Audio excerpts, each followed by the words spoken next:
Hello everyone, so again for the sake of copyright I will be showing gameplay instead of showing clips from the show so I don't have any risk of getting a strike. Please like and subscribe or support me on Patreon, I would love to do this full time if possible. Also before I get into it, this is a spoiler warning as I will be talking about a lot of different moments in the show. If you don't want to get spoiled, I have a timestamp that just shares my final thoughts and gives my rating of the show. If you want, you can skip to that part listed in the description. So I watched To Be Hero X, a Chinese anime that people are rating pretty highly. I wanted to see what the hype was about and it did not disappoint. This anime has some of the most creative uses of animation I have seen in a long time. There is a constant flux of different types of animations that are pulled together to make this one of the most interesting animes I have seen. It has such a creative use of both 3D and 2D animation and blends them all so well together.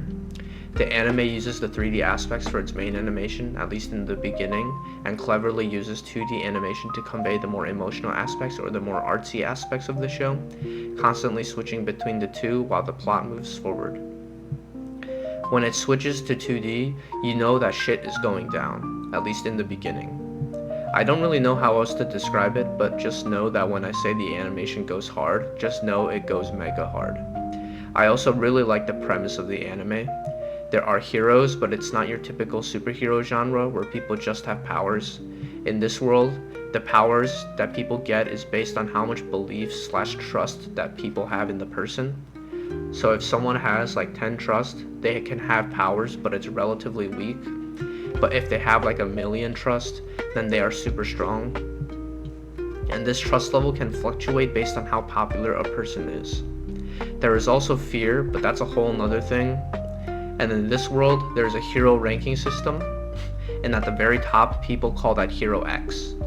I like the stories that the show told as well. Each arc is like a unique arc about a specific person, and each arc is sort of tied loosely to each other. But other than that, they are basically their own independent things.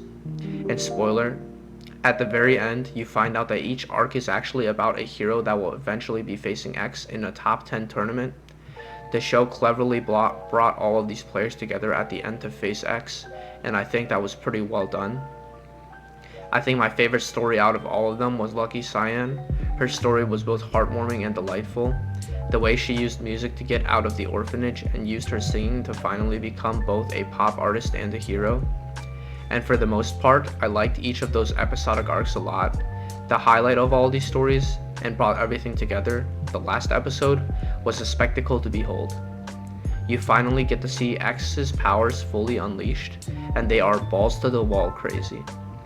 He like warps reality around him and everything. And every time he does something, the animation changes from 3D to 2D, then to pixel art and back. Like again, I can't even fully describe it well because of how crazy it was. You have to see it to know what I am talking about.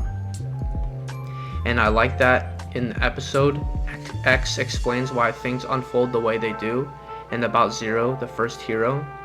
Although it is expository, it works well because they use the animation to tell an interesting story, and that is how I felt about this whole show. They use animation to tell a very interesting story, and that's not even getting into the action, which is exquisite.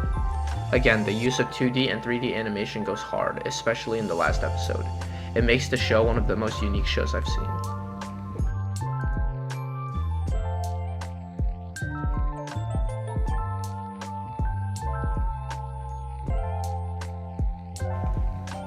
There are some things that I think the show did disappoint me on, but not much. For one, the middle section of the season, for some reason, they forego the 3D animation and everything just becomes 2D for like a straight half of the whole show. That does not necessarily mean it was bad, but what was so interesting about the show in the beginning was that they used the animation so well and so cleverly that you want to see more of that in the show. Also, some of the middle arcs were not that interesting to be honest, even if they were action-packed. Like, I did not care at all about the Little Johnny arc. That shit was kind of boring, not gonna lie.